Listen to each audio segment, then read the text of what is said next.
There we go. Okay, just a quick slide about Zoom controls. Many of us are familiar with Zoom, but in case you're not, the mute button is important to stay muted during the presentation. If you'd like to change the name that you have, you can do that. And if you'd like to raise your hand, we have a question and answer session at the end of this presentation today that we'll be using the raise your hand feature for. Okay, about this meeting, today we are discussing general information about the Lake Hill Sewer Relining Project. We are not going to have time today for property specific questions. So if you have questions specific to your property, we would be happy to schedule a separate time for that. And you can do so by either sending a direct message to myself or my colleague Eunice, and we can get you scheduled. And Eunice will share her contact information at the end of the meeting today as well for property specific briefing. So again, property specific questions will hold for future one-on-one sessions. If you have any issues with Zoom, please reach out to me or my colleague Rebecca. Her name is listed as host in the Zoom chat and she can help you. And again, please keep yourself muted to help reduce background noise. Okay, quick introductions before we get started. Scott, would you like to get us started? Yeah, hi. Thanks so much for joining. We appreciate it. I am Scott Mingus with King County Wastewater Treatment Division. I'm the project manager. Hi, everyone. Eunice Lee with King County Wastewater Community Relations. Hi, my name is Joe Clare, and I am the consultant project manager for Wastewater Treatment Division. Good afternoon. My name is Scott Matatich, and I am the consultant property lead for the project team. And again, I'm David Gitlin, supporting community relations as a facilitator. And hello, I'm Rebecca Gehring. I'm supporting community relations and also host. So if you have any technical questions, please message me through the chat and I'll help you out. Thank you. Okay, let's share our agenda. And I saw a couple of people join us after our intro slides. And just a quick reminder that today's an opportunity for an overall project briefing. And we won't have time during this session for specific property questions. You can schedule those separately and Eunice will share more information how to do that. So just a reminder about that. So for our meeting today, we'll have an overview of King County Wastewater Treatment Division, project overview and timeline, what you can expect during construction, and then a Q&A session for general project questions, next steps, and then ways to stay connected as we move forward on the project. And with that, I will turn it over to Eunice. Thanks, David. So wanted to start out with a little bit of an overview. So King County Wastewater Treatment Division is your regional sewer utility. We serve more than 1.8 million people in the western part of the county, as well as bordering parts of Snohomish and Pierce counties. The map that you see on the right of your screen shows the county's sewer pipes in red lines stretching across the region. In total, we have about 394 miles of pipe, and that includes the area with the star over Bellevue that we're here to talk about today. So these pipes move sewage, or what we call wastewater, from homes and businesses to a treatment plant, which treats about 179 million gallons of sewage every day. So that means that there's a lot of wastewater flowing through these pipes. And ultimately, our sewer system works to protect our region's environment, health, and water bodies by collecting and treating all of our wastewater. Next slide. So the map you see here shows the bell red area of Bellevue, and the teal line is the section of pipe that we will be working on for this project. So the objective of our project is to rehabilitate a 7,200 foot long section of pipe that's been damaged by corrosion and needs to be relined in order to provide service for another 50 plus years. So looking at the map here, starting on the left side, this project starts near 120th Avenue Northeast, near the King County Metro Base. And then, as you see, it stair steps down for several blocks until it reaches Belred Road and then heads east until Belred Road meets Spring Boulevard. In the next few slides, we'll be talking about some of the general above ground impacts, including temporary pipes and pumps that'll be put in place to help us maintain sewer service during construction. Next slide. So for this project, we're going to be using a pipe rehabilitation method called relining. So what is relining? Relining basically reduces the amount of construction impacts that the community will experience by allowing us to do work in the pipe in place underground instead of having to dig it up and replace it with a new one. The photo that you see on the right of your screen shows how we will be relining the pipe. Our contractors will be using a relining method called spiral wound technology, and that allows us to rebuild the pipe from the inside. The contractor will be feeding lining material into the pipe through maintenance holes. And as a note, maintenance holes are often located on private property with a long-term easement that allows the county to access it. So again, sewer service will be maintained and will not be interrupted during construction. To do this, we'll be using a temporary pipe that will be installed above ground along streets, buried across major arterial roads or under ramps to help folks travel safely across. We are currently in the phase of designing this temporary pipe, including where it will be placed in the project area. And to talk more about that part, I will hand it over to Joe.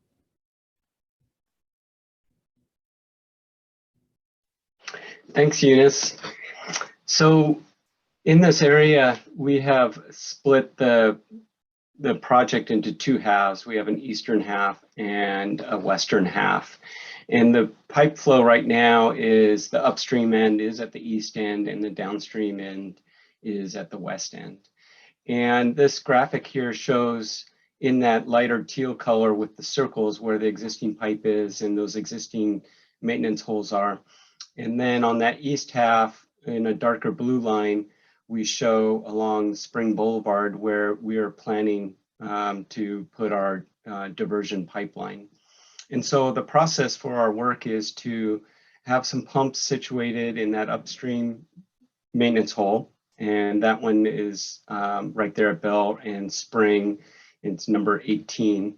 And so we'll have pumps there that are situated to suck out the wastewater flow, bring it into a above ground pipeline that Eunice explained, and route this along Spring Boulevard.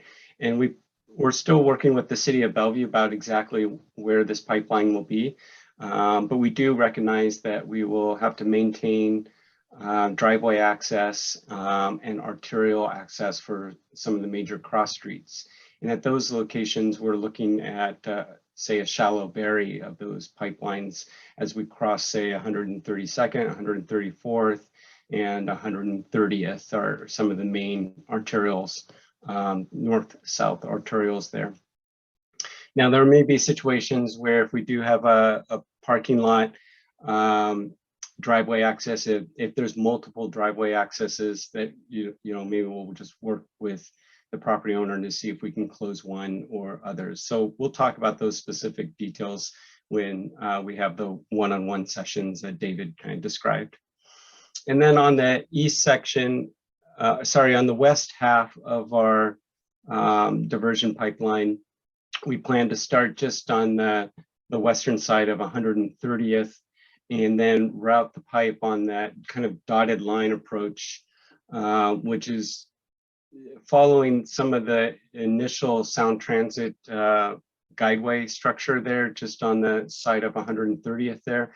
And then through those big parcels there are actually Metro Bus Bay parcels. So we'll tend to go through some of their property. And then some of those major crossings there are 124th and then 120th, where we do anticipate to bury the pipeline. And we are coordinating with the City of Bellevue. City of Bellevue has multiple projects in the area to improve the north-south arterials, the 120th, 124th, and 130th, namely. So we are coordinating directly with them too. So that's a bit of our diversion pipeline in a nutshell.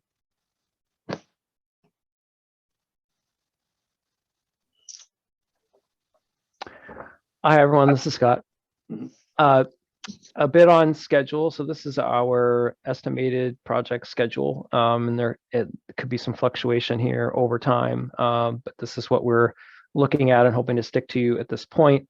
And as you can see, in 2021, we were in our pre-design phase, so we selected our rehabilitation method that you're hearing about. We started mapping out, also as you're hearing, our temporary pipe alignment, and also tried to assess the community impacts, which we are now reaching out to folks about, which brings us to our current point. As you can see there in the red, we are just started our final design, which is just adding more detail to not only the rehabilitation method approach, but also predominantly our temporary pipe alignment, and reaching out to the community about those impacts. So for the next year or so, we'll be, like I say, finalizing design, applying for permits, coordinating construction activities, and then with the idea that in the spring of next year, 2023, some of these construction activities will start, and in the beginning, it will be, again, setting up this temporary system. So that'll be the first thing that folks will see.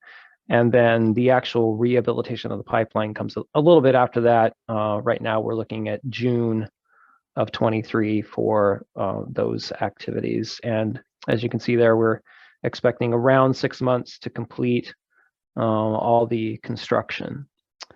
I think that was it for this slide. Next slide.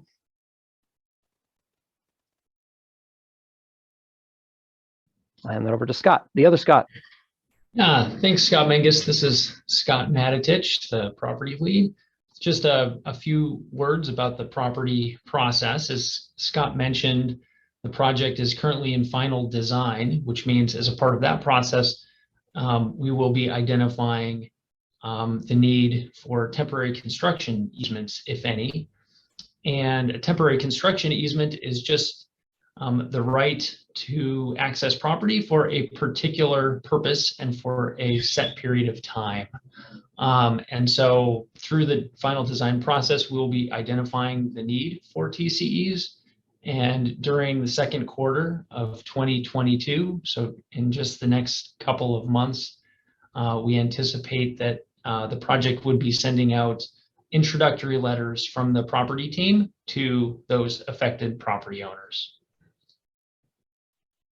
So again, those introductory letters are just engaging the process of working with property owners to start discussions about TCEs. And next slide.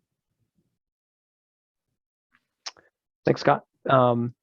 So as you're hearing, with this temporary pipe and our construction activities, there'll of course be some impacts to in the area, and oh, sorry, Joe, was this yours? My bad. I jumped the gun. I'm going to hand it back to Joe. Sorry about that. No, that's fine. You were good. So, you know, as Eunice was talking about, the rehabilitation of the pipeline and the maintenance halls all occur underground, and the greatest impact that you'll see is really this diversion pipeline. The placement of this pipeline, we're going to try to just follow pretty typical construction periods. But as I explained earlier, we'll have some sections of this pipe that will be, say, a shallow bury across some of the main arterials. And during that time, we do expect that maybe City of Bellevue may require us to do that work at night or off-peak traffic times. And we just don't know yet until those permit conditions come in. One thing to note, though, is that our pumping situation is obviously a kind of a 24/7 operation. That's just to make sure that there's no impacts to, current businesses and homeowners in the area in terms of using their wastewater facilities and such. We do expect traffic detours, and those are going to be typically around those active work areas. So where we're actively installing the bypass pipe, or the pipe is in, say, a lane of road, or we are actively working around those maintenance holes where we're doing the relining activity. We do expect to have traffic control and kind of work areas around those locations. We do expect that, where our pipe is located, that we probably will have some impacts to pedestrians or driveways. And we do have requirements from the city of Bellevue to kind of maintain those sidewalks and ADA access. So we will be working with them to make sure there's adequate detours. And one thing to kind of touch on is, this is obviously wastewater flow. There will be odors. What we are planning to do is to mitigate those odors by having a mobile odor control unit. And that'll be located at the downstream end where we have that discharge of that wastewater flow back into the manhole. We'll have a kind of a fan system to pump those odors out through an activated charcoal filter type of system.